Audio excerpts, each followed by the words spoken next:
Hi, everybody, and welcome back to Chee-Tash. My name is Chris, and we're going to jump right into part two of the Unity Principle from the book Influence by Robert Cialdini, The Psychology of Persuasion. So, last time we did part one on Unity, talking about belonging together.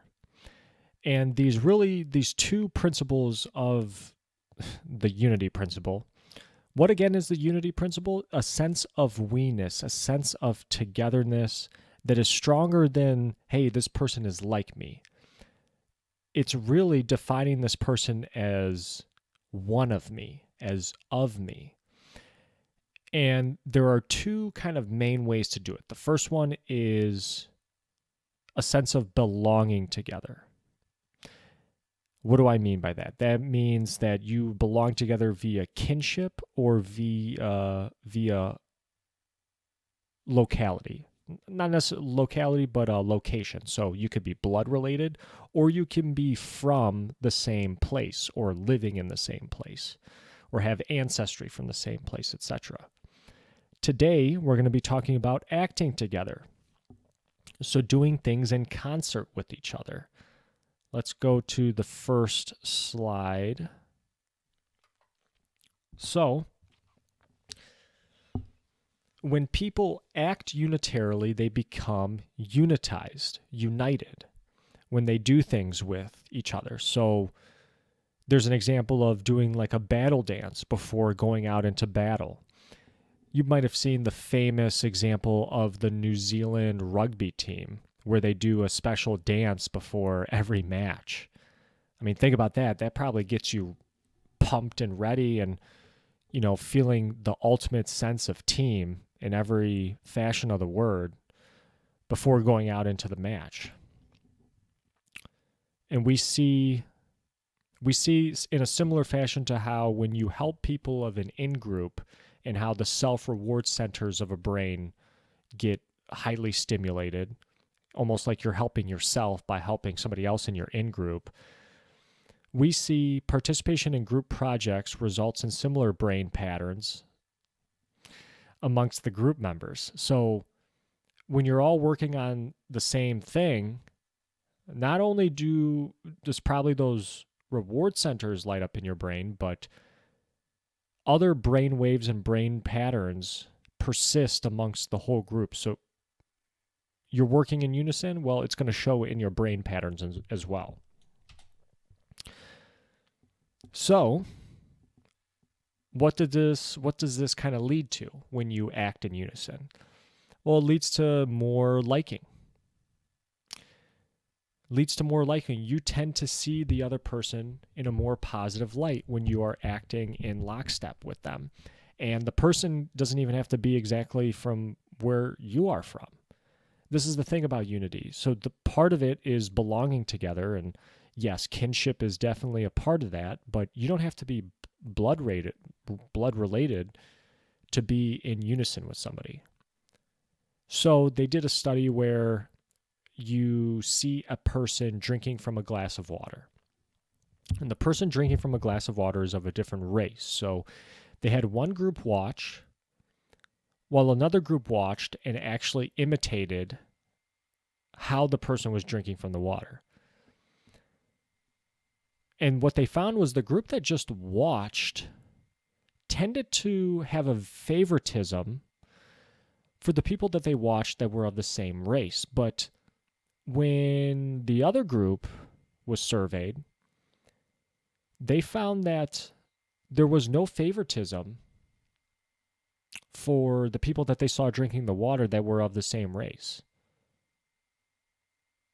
So in other words, when they saw people of a different race drinking water and they went to imitate it, in the surveys afterwards, they didn't show a favoritism for the race. So if I see different videos of white and black people sipping from a glass of water and I try to imitate the black people, I'm not going to tend to favor the people that are of the same color as me. So you see what Dr. Cialdini is talking about here. You are acting in unison with the people of the opposite race. You're going to tend to view them more favorably. But Cialdini is saying here in the last bullet point that more studies are needed to see if the results would last from there. So do they persist across time? So what was that previous slide? Liking, you tend to like people that are acting in unison with you. You also tend to support them. So another study here where you would listen to beats and then with a partner tap synchronously, there we go, with them. That was one group. And then you had another group that would listen to two different beats, which would result in asynchronous tapping between the partners. Afterwards, one of the partners were asked to stay and answer a set of questions. The other person was said that, hey, you can leave if you want to. But 49% of the people who provided assistance to their partner tapped synchronously with their partner. For the other group that tapped asynchronously, only 18% stayed to help their partner. Unity at play here. When you're acting in concert with somebody, more likely to maybe see yourself in unity with them, more likely to stay and help.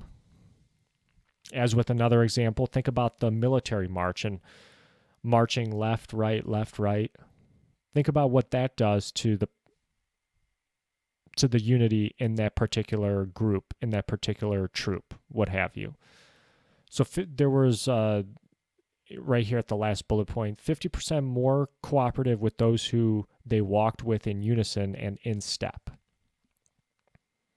Think about a military march. And sorry, going back, this was another study that they did where they had people kind of walk together in step with each other.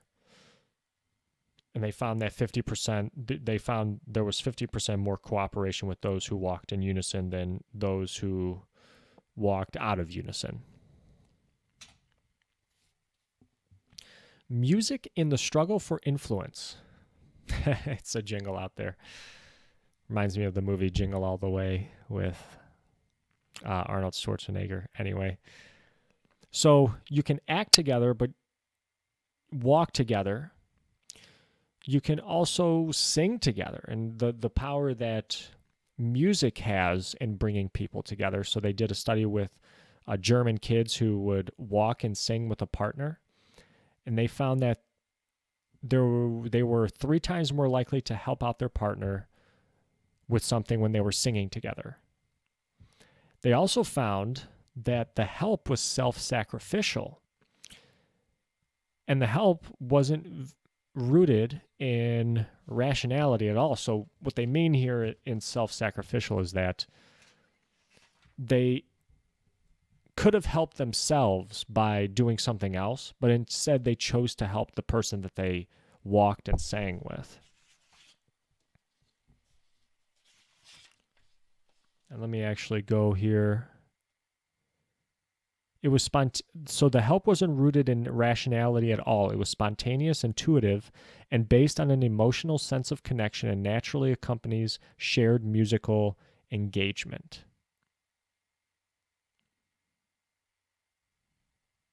The children's personal sacrifice didn't arise from any rational weighting of the reasons for and against providing assistance. So a sense of unity helps you surpass anything that's rooted in rationality. You're going to help this person kind of no matter what, if you view them as one of you. And if you're singing and you're walking in lockstep with them, you're acting together, you're going to view them as one of you. So next, systems engineering. And another great book, I read it a long, long time ago in college, was Thinking Fast and Slow, Danny Kahneman. And Robert brings it up here about the 2 different systems of thinking. The system 1 thinking where it's fast, emotional, just kind of instinctive, intuitive. And then there's a system 2 where it's slow, deliberate, analytical, rational, not emotional. And the difference is here in I think this is right for you versus I feel this is right for you.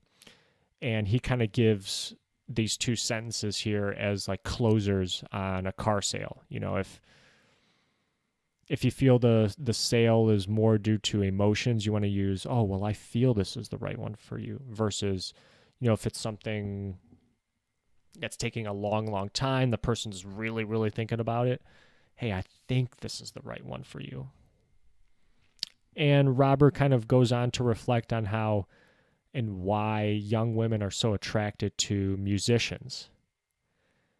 And I mean, I kind of think it's the popularity, it's seemingly the money, popularity, but he kind of ties it again to this principle of unity and principle of acting together using music and harmonizing, leading to an emotional response where, hey, they're singing and then the young lady's singing and you're singing in unison. And again, like we saw in the previous example with the German kids,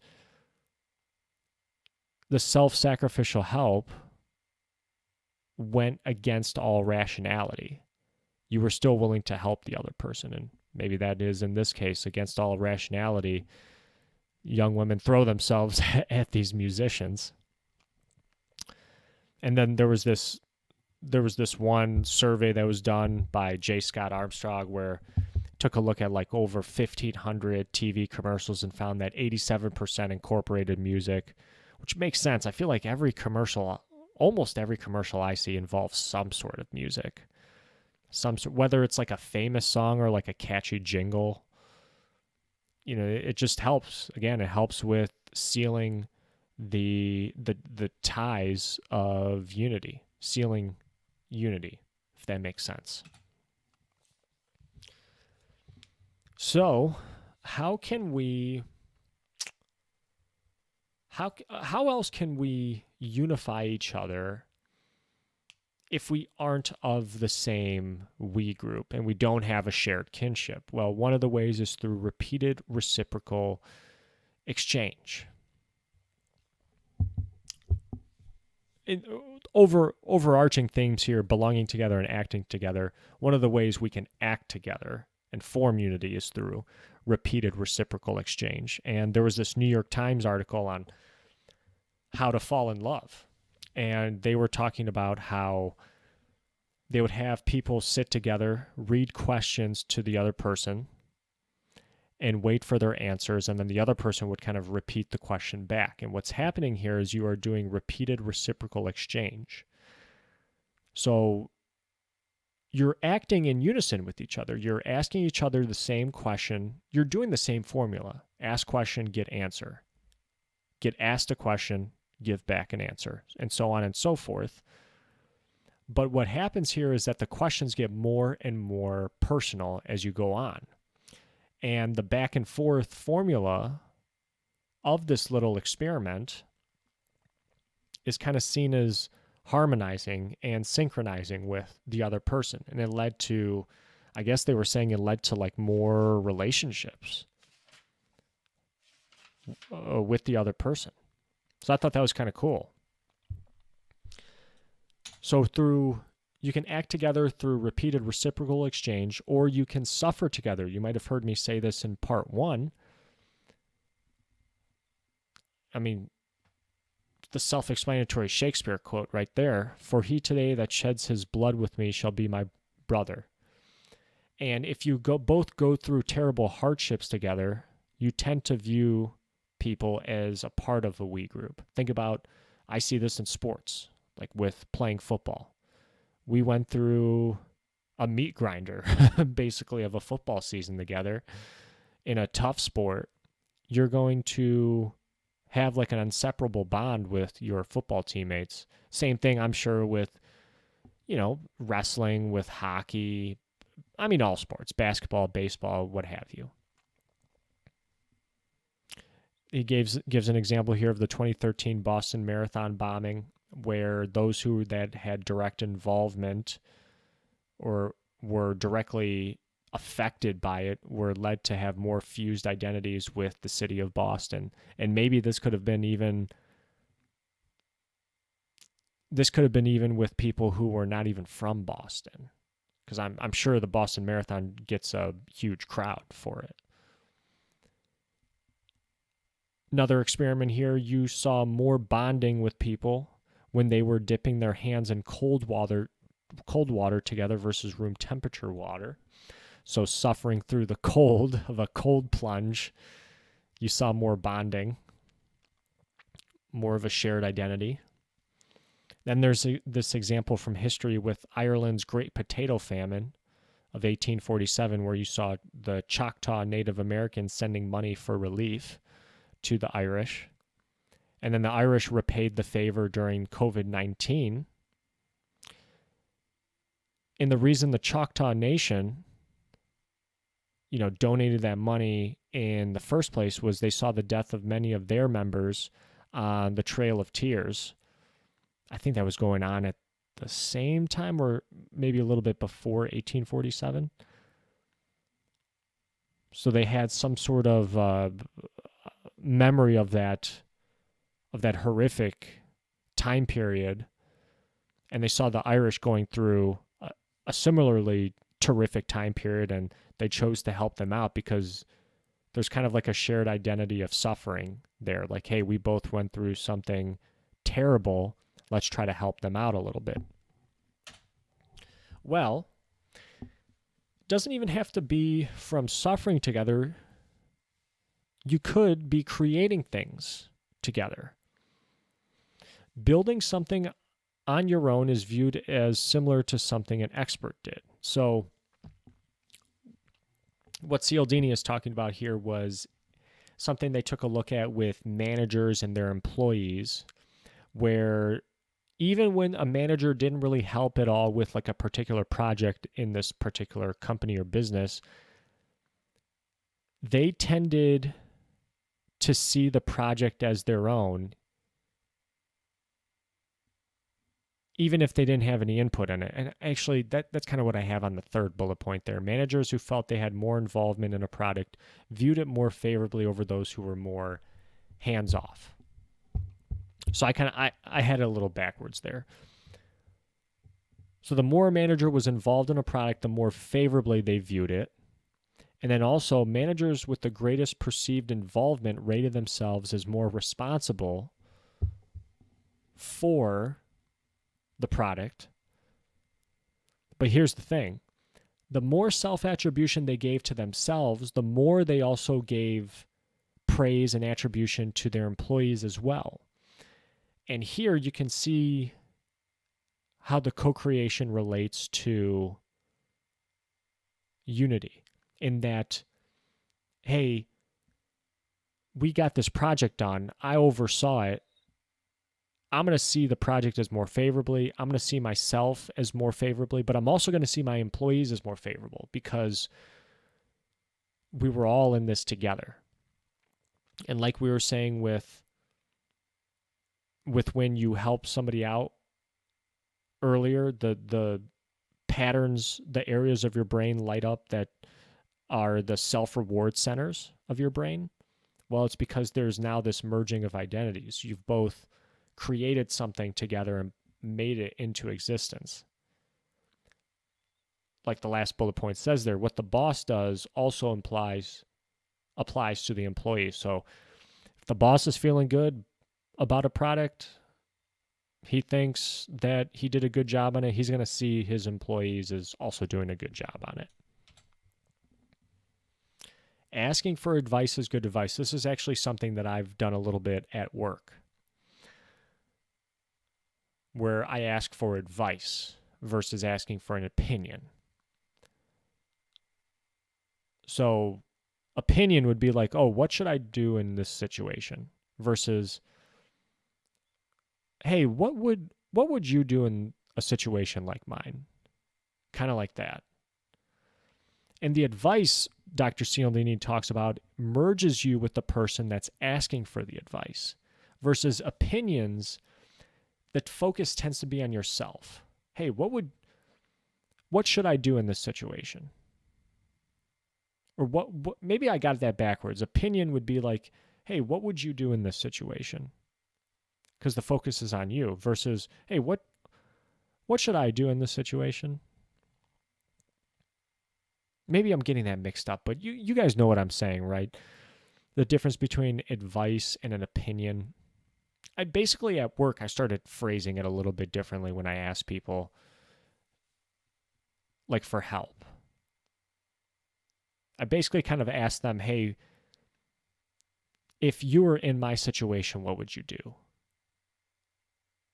Cuz it helps to bring that togetherness, like it helps to bring that person into my shoes because they were probably in my shoes one day versus just plain out asking, "Hey, what should I do?"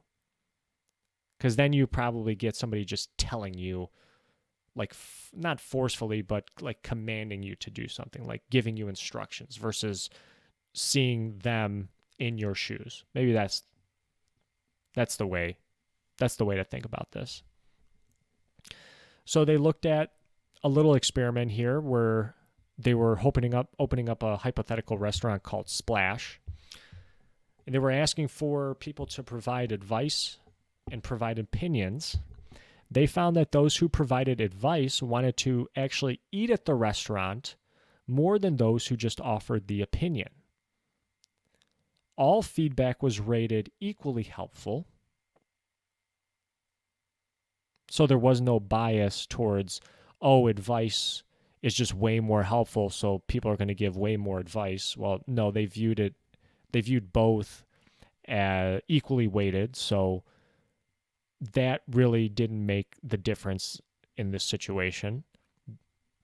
And then also, advice put everybody in a merged mindset. So the advice made people kind of invested in the restaurant, and it made them want to go to the restaurant thinking that, oh, the restaurant is looking out for the people in the community by asking for advice. So we're more likely to take part in it now because they're going to listen to us.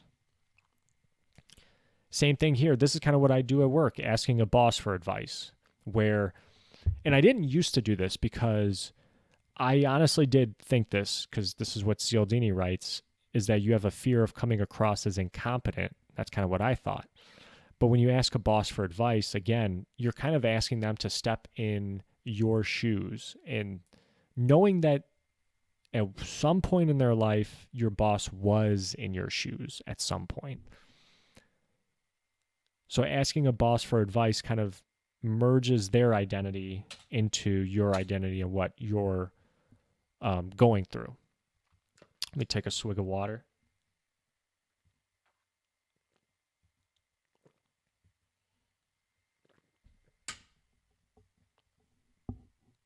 All right. So unifying practices.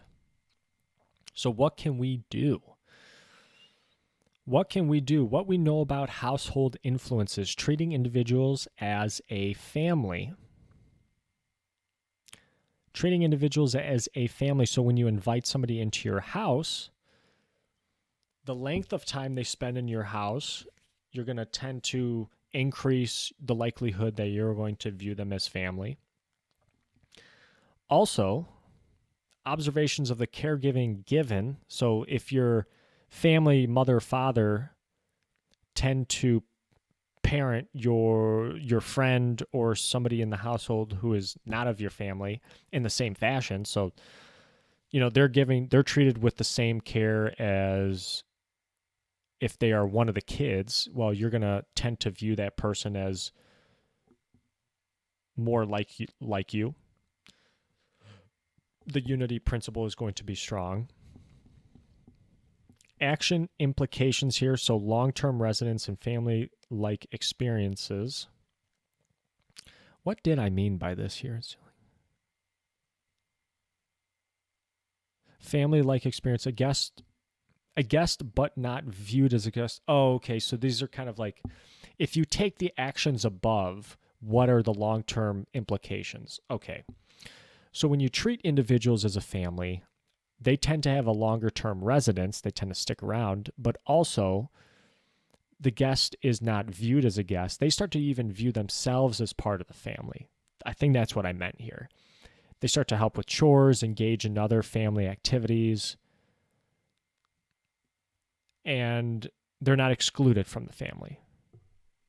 So when you treat others in your household as part of the family, it instills that broadened sense of we, that we-ness.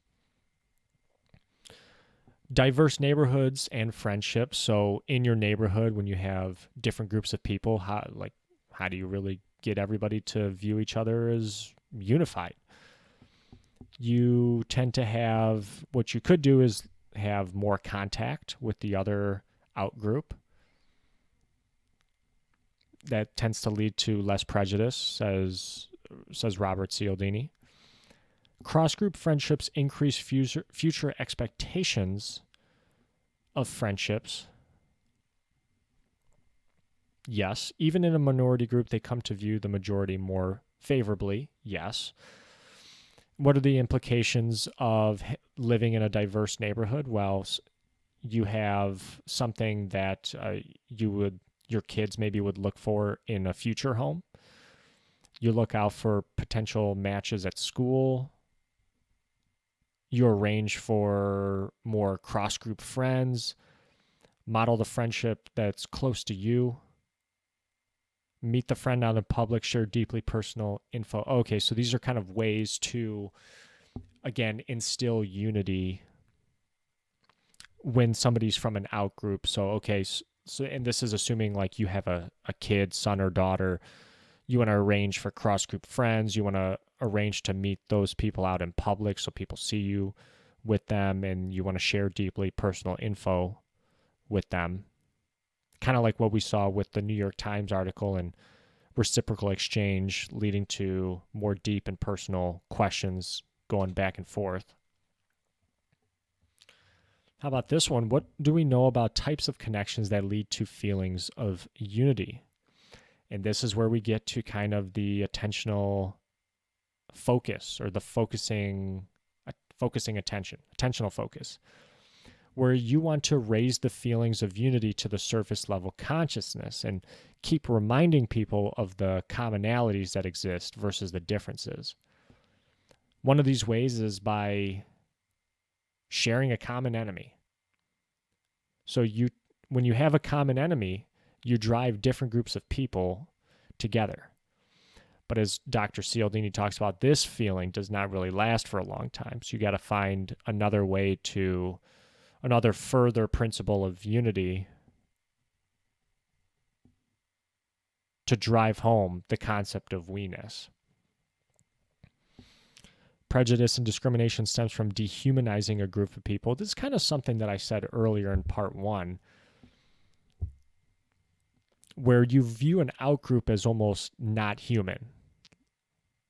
If somebody's not in your in-group.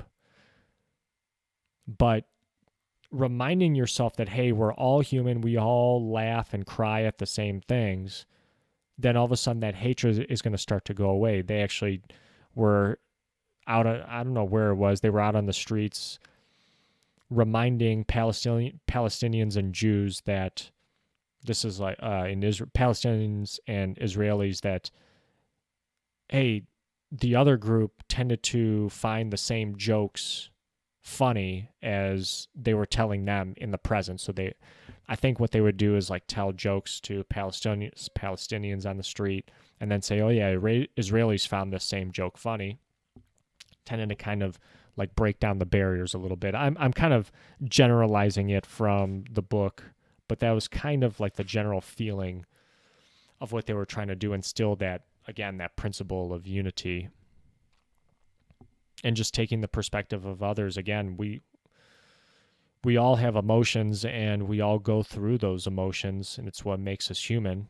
And those outgroups are nothing different. So here's what we've talked about on how to make unity through: you have shared identities, equally felt emotions, you have a common enemy, you try to take the other's perspective, but you also have attentional focus. And there's this focusing illusion that Danny Kahneman had brought up in his book, where nothing seems as important as the thing you are currently thinking about. And Cialdini talks about how you use this attentional focus on trying to merge your identities with somebody else, on trying to unify, and you focus on the shared connection of somebody. And if you don't really have any similarities, you focus on the sincere attempt to do it.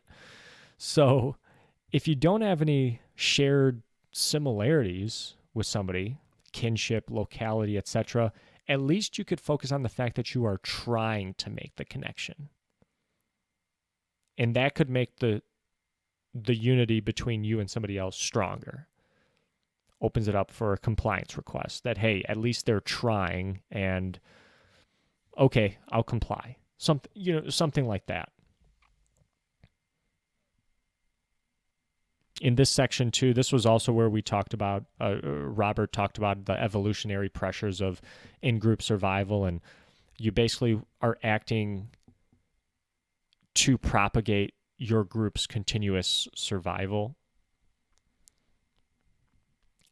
And you basically want to favor individuals in your own group in order to ensure the success of that group. I think that was it from this example. Oh, the example here with September 11th, where, let me actually go to that page, because I think what they did was, they asked Americans, like, what was the most important event in American history, something like that. 9/11 was often like at the top ranked of the list, but the percentage increased as like the 10th anniversary of 9/11 was on our doorsteps. This was years ago, and showing the focusing illusion that whatever's like at the front of our minds at that moment we see as the most important. What do we next? Oh, the defense. The defense. How do we defend against this? And how do we defend against this? One of the ways unity can be used against us is people taking advantage of the kindness and the leniency put towards people of your own group. So when you have like a code of conduct at a certain company, people tend to view the violations as more lax, or that, hey, they're not really going to enforce the code of conduct because we are all part of the same company. So even if they find us in violation of something, it's going to be kind of a slap on the wrist.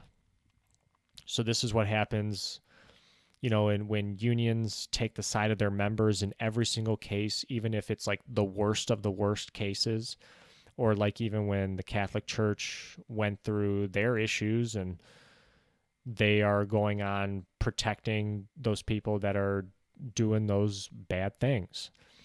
So how do you get over this? Well, Robert basically says, hey, you have to recognize the corrupt actors who presume they are protected because they are part of the in-group. And you have to just reiterate how there's a policy of no leniency, there's a policy of no tolerance, and you will be punished just like everybody else, whether you're in the in-group or you are part of the out-group. And that's kind of how you defend against this unity principle being used for the bad or used against you. So, long chapter. To summarize, people are more willing to comply with somebody who is a part of you. The three conclusions that we saw were that we tend to favor outcomes of members that are part of the same group as us. We tend to use the members of our group's actions to guide our own actions, and we tend to want to give advantages to our we group over others. We looked at the two different ways to be in unison or to create unity. One is to instir feelings of belonging together. The other was acting together. So in belonging together, we can hit on the fact that There's a shared kinship. There's a shared place that we come from, whether that's where we currently live or where our ancestry is from. In acting together, we can use music to act together. We can use reciprocal exchange. We can use the fact that we've both suffered through terrible hardships together, and we can create and we can build projects together. Even though we might be from different kinships, if we act together in these fashions, we tend to view ourselves as part of an in-group, even though genetically, racially, we might be diverse. Getting together. So this is kind of where, in this section, I didn't do too great of a job explaining this section, but I think Robert was talking about here, how do you instill the feelings of unity in the same fashion that Sugihara saw his family bring in strangers into their home and treat everybody as a family member, even though they were racially different. And then it caused him to treat and write visas for the Jews to get out of Europe and escape to Japan and what have you. So when you get together, you bring out group members into your home. You start to influence neighbors in your community to do the same. And that's going to have like an impact on your children when they see you making an effort to unify with out-group members. And then lastly, using that attentional focus to bring to surface those we connections and focus on those positive we connections versus, hey, this person is just super, super different from me. And then if you don't really have much shared identities, make sure you hit on the fact that, hey, at least you're making the attempt to do it. And that could potentially cause some compliance from the other person just from making that effort. Guys, thank you very much for listening to part 2 of Unity. The last lever of influence we go over. We just have one more chapter left, guys, and look at that. We're already done with the book Influence. Last chapter is a pretty short one. It's, again, a new chapter that Robert added to the 2021 edition. Really short chapter. We'll kind of go by it pretty quick, but I just still wanted to do an episode on that for you guys. More interviews on the Chee-Tash podcast. We interviewed Bill Morrison, who was he actually worked on The Simpsons in the merchandising department for The Simpsons, ended up meeting the creator, Matthew Groening, at a movie poster company when they were working together in California, making movie posters and such. And he ended up working for The Simpsons, helping out with Futurama. Very cool guy. Uploading clips for it right now, and then the full interview will be out shortly. And then we've got a couple more interviews with some interesting people coming up. Learned a lot. Check that out on Apple, Google, Spotify, Amazon, Samsung, what have you. All over the place. And then tune in next time for the final chapter of Influence. Guys, thank you so much for listening. Really, really appreciate it. Got more and more big things coming. Thank you all so much. My name is Chris. This has been Chee-Tash. Take care, everybody.